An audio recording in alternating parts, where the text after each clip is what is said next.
Tripura Info News Update.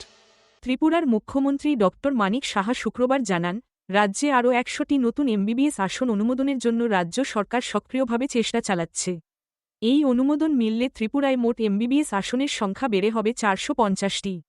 বর্তমানে ত্রিপুরায় ৩টি মেডিকেল কলেজে মোট ৩৫০টি এমবিবিএস আসন রয়েছে।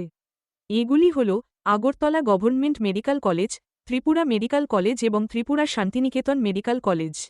মুখ্যমন্ত্রী বলেন, আরও ১০০টি আসনের অনুমোদনের জন্য আমরা সংশ্লিষ্ট কর্তৃপক্ষের সঙ্গে নিয়মিত যোগাযোগ রাখছি। পাশাপাশি রাজ্যে একটি নতুন মেডিকেল কলেজ গড়ে তোলার পরিকল্পনাও রয়েছে। নিজের ছাত্রজীবনের কথা স্মরণ করে ডা. সাহা বলেন, আমাদের সময় ত্রিপুরায় মাত্র ১০-১২টি এমবিবিএস আসন ছিল। দীর্ঘদিনের চেষ্টায় আজ আসনের সংখ্যা অনেক বেড়েছে।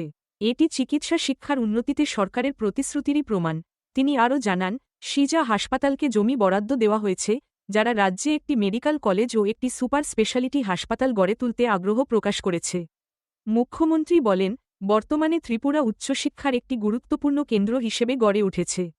রাজ্যে রয়েছে Tripura central university, Maharaja Bir Bikram state university, national law ইউনিভার্সিটির ক্যাম্পাস, এনআইটি আগরতলা সহ একাধিক সরকারি ও বেসরকারি কলেজ। এদিন তিনি আগরতলার এডি নগরে শঙ্করাচার্য বিদ্যা মন্দিরের বার্ষিক পুরস্কার বিতরণী অনুষ্ঠানে বক্তব্য রাখেন। প্রবেশ করবে প্রথমেই কিন্তু স্কুলে যখন প্রথম শ্রেণীতে আসে নতুন নতুন ছেলেমেয়েরা, তাদের পক্ষে কিন্তু একটু অ্যাক্লামেটাইজেশনের প্রবলেম হয়, যে আমি যা আসলাম কীরকম জানি, বাড়িঘর ছেড়ে বা অন্য জায়গার থেকে স্কুল থেকে এসছি, তো তাকে একটা অ্যাক্লামেটাইজেশনে একটা আমরা ব্রিজ কোর্স আমরা করেছি, এবং যাতে করে খেলার ছলে তারা প্রথমে অ্যাক্লামেটাইজেশন হয়। এবং এর জন্য এনসিইআরটির থেকে বহুশি প্রশংসা করেছেন। এখানে ডাইরেক্টর সাহেব আছেন, এখানে উনি আরও এ বিষয়ে ভালো জানেন। এবং এটার মেইন উদ্দেশ্য হচ্ছে, বিভিন্ন ক্লাসের লোক আছে, অনেকের আর্থসামাজিকের বিষয় আছে, অনেকে অ্যাফ্লুয়েন্ট ফ্যামিলির থেকে আসে, অনেকে দেখা গেছে খুব অর্থনৈতিকভাবে গরিব স্তরের লোক, তাদের থেকে আসে। তো তাদের সাথে একজনের সাথে একজনের যে মিলনসার, সেই বিষয়টা আমরা করছি। মিশন মুকুল, আমরা একটা নতুন একটা মিশন মুকুল শুরু করেছি। সেটা হচ্ছে অঙ্গনবাড়ি কেন্দ্রে যারা বাচ্চারা পড়াশোনা করে, তারা যে টিচাররা আছেন তাদেরকে আমরা ট্রেনিং দেওয়ার ব্যবস্থা করেছি। প্লাস মাঝে মাঝে অঙ্গনবাড়ির স্টুডেন্টদের কারণ তারপরেই তাদের ক্লাস 1-এ আসতে হবে, প্রাইমারি স্কুলে আসতে হবে, তারা যেন প্রপারলি আসতে পারে। নিপুণ কর্নার একটা আমাদের এই যে ন্যাশনাল এডুকেশন এনইপির মধ্যে একটা আছে, জাদুই পিঠারা, সেটাকে যাতে সামঞ্জস্য রেখে একটা নিপুণ কর্নার প্রতিটা ক্লাসের মধ্যে নিজেদের তৈরি নিপুণ কর্নার রাখা হয়েছে, যাতে করে শিক্ষার্থীরা এগুলো দেখে দেখে তাদের মধ্যে মানে আনন্দ আসে এবং পড়াশোনার দিকে যেন তারা নজর দেয়। এরকম অনেকগুলো আমরা স্কিম আমরা নিয়েছি এর মধ্যে।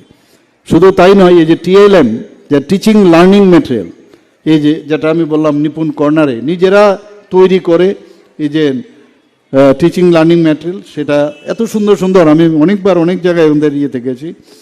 আরেকটা কার্যক্রম আমরা নিয়েছি সহর্ষ কার্যক্রম, মানে আনন্দের সাথে পড়াশোনা, ক্লাস 1 থেকে ক্লাস 8 অবধি। এখানে আমরা কিন্তু প্রতিটা শিশু ভগবান যখন পাঠায়, তার মধ্যে কিন্তু সব শিশু একরকম না, এক একজনের এক এক রকম কিন্তু চিন্তাভাবনা। আমরা সেটাকে কিন্তু ধরতে পারি না। আমরা বললাম, আরে ওই মেয়েটা এরকম করে, তুমি কেন হবে না? যার যার আলাদাভাবে, এক একজনের চেহারা যেমন আলাদা, তার গলার সুর যেমন আলাদা, তার সব কিছু আলাদা, এরকম উপরওয়ালা কিন্তু পাঠায়। কিন্তু সেটাকে চেনার জন্য আমরা এই সে কি বলতে চায়, তার মধ্যে সে সাহস সঞ্চয় হয়েছে কিনা, ক্লাসের মধ্যে বলার অভ্যেস করা, তার যে চিন্তা ভাবনা, তার কি ড্রিম কি, সেইগুলোর বিষয়ে আলোচনা করে তার মাধ্যমে তার থেকে এক্সট্রাক্ট করার এই বিষয়গুলো আমরা করেছি। 125টি বিদ্যালয়কে আমরা সিবিএসসি অ্যাফিলিয়েটেড বিদ্যাজ্যোতি আমরা করেছি। আপনারা সবাই জানেন, প্রথম খুব হইচই হয়েছে যে ভালো রেজাল্ট হচ্ছে না, কিন্তু গতবারের রেজাল্টে আমরা দেখেছি কয়েকটা স্কুল তো 100%, আপনাদের স্কুলও ভালো রেজাল্ট করছে, আপনি যেটা বললেন। তো এরকম দ্বাদশ শ্রেণী 10ম শ্রেণীতে ভালো রেজাল্ট। সুপার 30 প্রকল্প আমরা একটা করেছি। এর মধ্যে প্রায় যে তাদেরকে আমরা যে ট্রেনিং দেওয়ার ব্যবস্থা আমরা করেছি, 8 জন ছাত্রছাত্রী আইআইটি পেয়েছে, 12 জন এমবিবিএস পেয়েছে, 13 জন এনআইটি পেয়েছে এই যে স্কিমের কারণে। আমাদের chief minister's annual state award for academic excellence 700-এর উপরে প্রায় 703 জনকে যারা মেধাবী শিক্ষার্থী তাদেরকে আইপ্যাড এবং ট্যাবলেট দেওয়া হয়েছে। আমরা পিএমসি স্কুল, অন্যান্য যে আমাদের নর্মাল স্কুলগুলো, পিএমসি স্কুলে অনেকগুলো সুযোগ সুবিধা থাকে, প্রায় 84টি বিদ্যালয়কে আমরা পিএমসি স্কুল করেছি। হাই স্কুল আমরা প্রায় 12টি বিদ্যালয়কে উন্নতি করেছি, 8টি বিদ্যালয়কে উচ্চ মাধ্যমিক করেছি। এখানে 1384টি বিদ্যালয়ে আইসিটি প্রকল্প চালু আছে, 435টিতে বৃত্তিমূলক শিক্ষা, যেটা মাননীয় প্রধানমন্ত্রীজি এটার উপর খুব জোর দিচ্ছেন, 1210টি স্মার্ট ক্লাসরুম, 387টি টিঙ্কারিং ল্যাব। এগুলো টিঙ্কারিং ল্যাব তো আমাদের চিন্তাও করতে পারতাম না, স্মার্ট ক্লাস তো আমরা চিন্তাও করতাম, 3 ডাইমেনশনাল সব কিছু দেখা যায় এখন। টিঙ্কারিং ল্যাবে নিজের যে বুদ্ধি বিবেচনা করে টিচারদের যে গাইডেন্সে নিয়ে নিজে কিছু করা, ইনোভেটিভ কিছু করা। আমরা বন্দে ত্রিপুরা চ্যানেল যখন কোভিডে আক্রান্ত চলছিল, সেখানে আমরা বন্দে ত্রিপুরা চ্যানেল এবং 5টি পিএমই বিদ্যা ডিটিএইচ চালু করা হয়েছে। সায়েন্স নিয়ে অনেকের একটু ভয় থাকে, কিন্তু সায়েন্স যাতে বিজ্ঞান মনস্কতা যাতে আরও বেশি বাড়ে আমাদের স্টুডেন্টদের মধ্যে, তো আমাদের সরকার আসার পর Tripura science talent search examination এবং ম্যাথ ট্যালেন্ট সার্চ এক্সামিনেশন আমরা চালু করেছি। আমাদের অত্যন্ত খুশির বিষয় যে আগে আমরা দেখতাম যে সাইন করলে সাক্ষরতার দিক দিয়ে নাকি, মানে একটা স্বাক্ষর কোনো রকমে করলেই নাকি এই রাজ্য পূর্ণ সাক্ষরতা। আমাদের রাজ্য এখন অনেকগুলো ক্রাইটেরিয়া ফিক্স করা আছে। এই ক্রাইটেরিয়ার মধ্যে বিশেষ করে যারা মহিলারা আছেন তাদেরকে আমরা দেখেছি, এই যদি আমরা মিজোরাম এবং গোয়া, তারা সংখ্যার দিক দিয়ে কম, ত্রিপুরা থার্ড হয়েছে, থার্ড পূর্ণ সাক্ষরতা রাজ্য হিসাবে ঘোষিত হয়েছে 23 জুন 2025-এ। অর্থাৎ শিক্ষার দিক দিয়েও আমরা অনেক বেশি উন্নত মানের হয়েছে। রাজ্যে যারা আইএস আইপিএস পড়তে চায় ইউপিএসসিতে, এখন পর্যন্ত লক্ষ্য নামে একটা প্রজেক্ট আমরা করেছি, 10 জনকে আর্থিকভাবে আমরা করেছি, 10 জনকে আর্থিকভাবে আমরা তাদেরকে সাহায্য করেছি। চিফ মিনিস্টার স্পেশাল স্কলারশিপ, যারা দিব্যাঙ্গ, দৃষ্টিহীন দিব্যাঙ্গ, তাদের জন্য আমরা স্কলারশিপের ব্যবস্থা করেছি। আগে এমন একটা অবস্থা হয়েছিল যে আমরা 12 ক্লাস পড়ার পরে কোথায় যাব, এখন তো এত সুবিধা ত্রিপুরাতে হয়েছে। আপনারা সবাই জানেন যে এখানে ত্রিপুরাতে তো সেন্ট্রাল ইউনিভার্সিটি আছে, আমাদের স্টেট এমবিবি ইউনিভার্সিটি আছে, ন্যাশনাল ল ইউনিভার্সিটি হয়ে গেছে, ন্যাশনাল সংস্কৃতি ইউনিভার্সিটি হয়েছে, 6-7টার মতো আরও আমাদের এখানে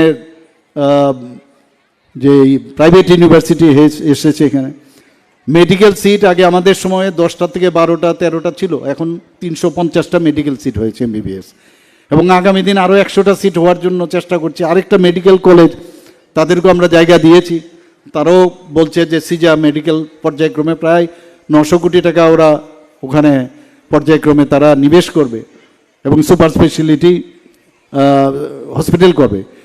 ডেন্টালের আগে বিডিএসের একটা সিট ছিল, এখন 63টি গভর্নমেন্ট ডেন্টাল কলেজে সে আসন সংখ্যা হয়েছে। বিএসসি নার্সিং 50টি হয়েছে। এবং শুধু তাই নয়, গভর্নমেন্ট এবং প্রাইভেট মিলে বহু এএনএম জিএনএম কোর্স এখানে চালু হয়েছে। Agriculture college, veterinary college, fishery college, আমাদের এনআইটি এখানে আছে, টিআইটি আছে, ত্রিপুরা ইনস্টিটিউট অফ টেকনোলজি, আপনারা সবাই জানেন, এটাকে আমরা ইউনিভার্সিটি করার চিন্তা ভাবনা করছি।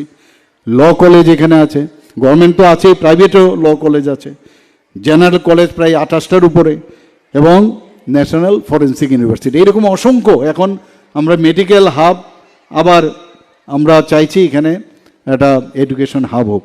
আমি এখানে আজকের যে অনুষ্ঠান, যারা এখানে উপস্থিত রয়েছেন, শঙ্করাচার্য বিদ্যায়তন দ্বাদশ শ্রেণী বালিকা বিদ্যালয়ের প্রতিষ্ঠা দিবস উপলক্ষে যারা পুরস্কার পাবে তাদেরকে তো ধন্যবাদ দেবই, তাদেরকে কনগ্রাচুলেশন জানাবো। যারা পায়নি তাদেরকেও বলবো যে তারাও যেন উৎসাহিত হয় এবং আগামী দিন তারাও যেন একটা হেলদি যে কম্পিটিশন সেটা হোক, এবং এই স্কুলের উত্তরোত্তর শ্রীবৃদ্ধি ঘটুক, সে আশা রেখে আমার কথা বলা শেষ করছি। নমস্কার, জয় হিন্দ, বন্দে মাতরম, ভারত মাতা কি জয়। Subscribe to Tripura Info and press the bell icon so that you never miss any latest updates and news on Tripura.